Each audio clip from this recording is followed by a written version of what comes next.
everyone. My name's Lara Jakubowski. I'm at Piana Consulting, and I'm joined today by Maurice Bostick from Boys and Girls Clubs of America. And we're going to talk a little bit about trends in nonprofit mergers. I'll just start us off by saying that when the pandemic started in March of 2020, there were a lot of articles that came out about it being sort of an extinction level event for nonprofits, and that we were going to see sort of all these nonprofits go away.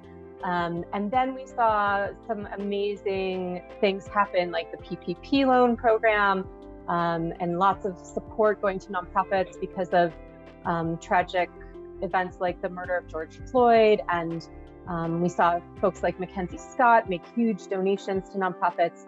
And so it's been sort of a roller coaster the last couple of years. And so we thought, since we talk a lot between the two of us about the trends in nonprofit mergers, that it would be a good time to take a look back at how all of this has impacted nonprofits, especially around mergers and other forms of collaboration that nonprofits do.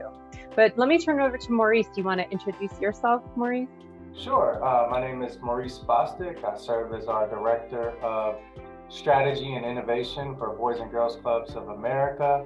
And in my role, I have the opportunity to work with clubs across the country, helping to facilitate discussions around partnerships. Many times, this is clubs that are exploring everything from sharing back office services all the way through mergers. And over the past 5 years at Boys and Girls Clubs of America, we've seen over 200 organizations come together and form some type of partnership or collaboration.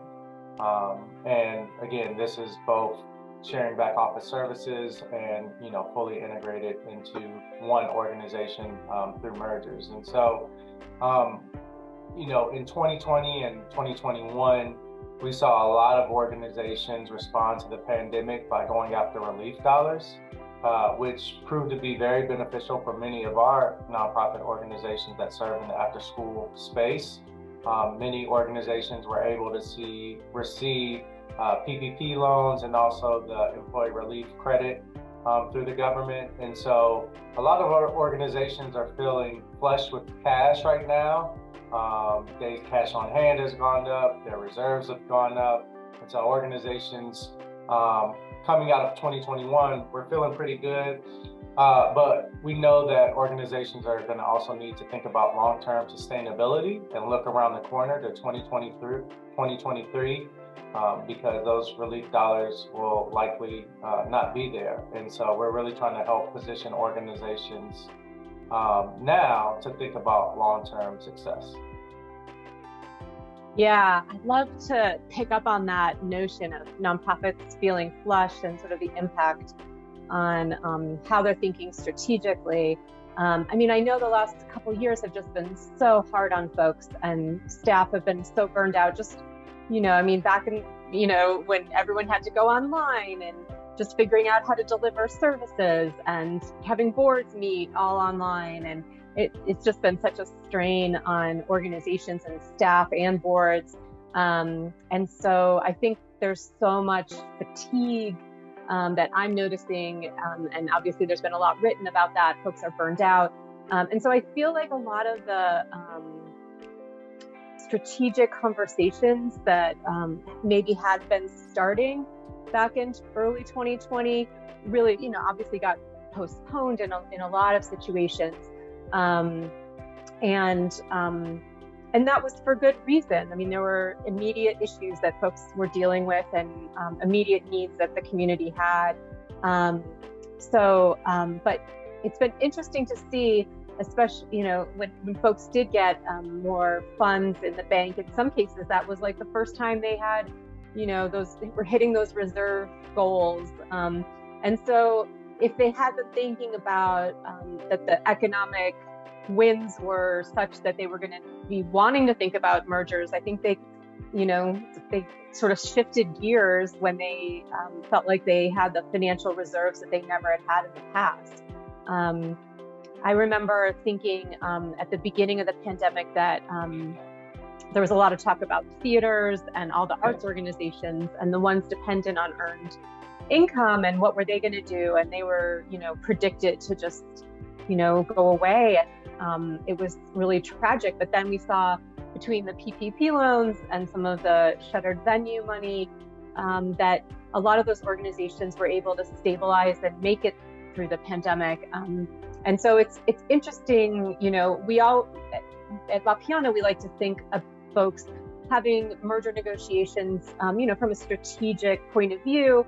And if you have the financial runway to kind of have those conversations, not in a rush, but over a considerable amount of time, so that you can really think about who your partner is and whether you want to go through with a merger. Certainly having those resources really changes that dynamic and gives you sort of that leeway to do that.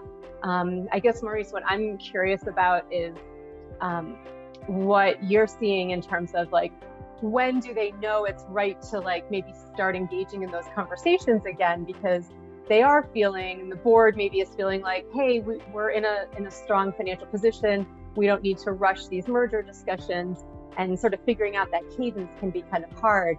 So what are you seeing in terms of, this sense of nonprofits feeling flushed, and maybe should they start thinking about mergers? Like, in what scenarios are you seeing that sort of influence them in their decision making?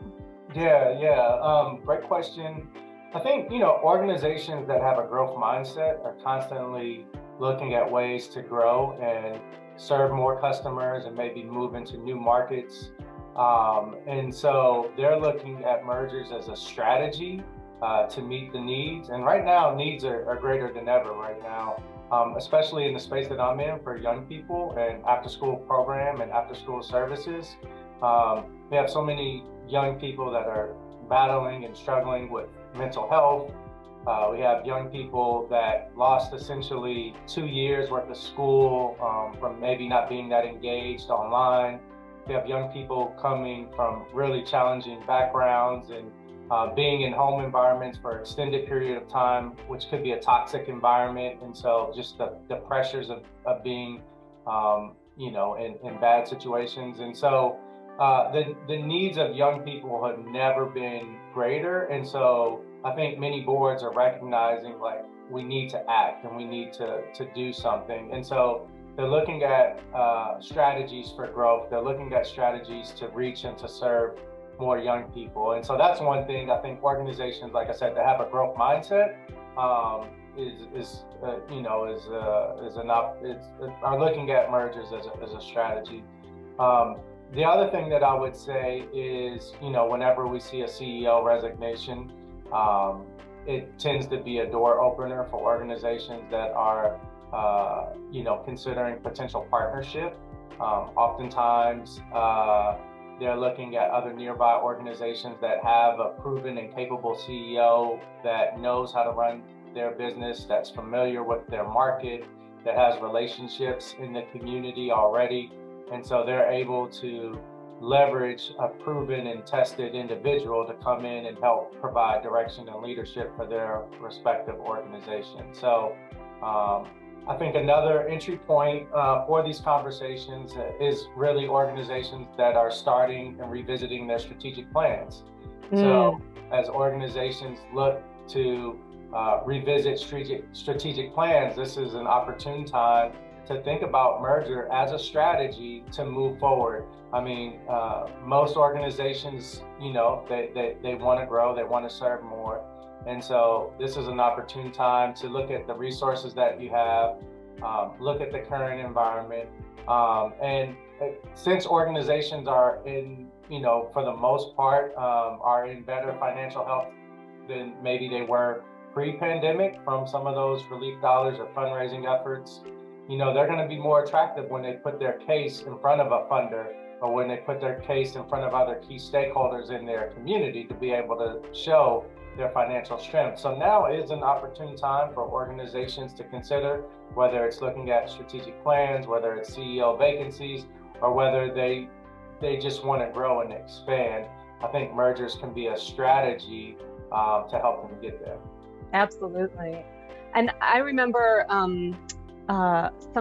someone from that I worked with previously talking about how nonprofits should look annually and examine, just like they get an audit, they should think about who they should be strategically aligned with, and do that every year with the board, with the staff leadership.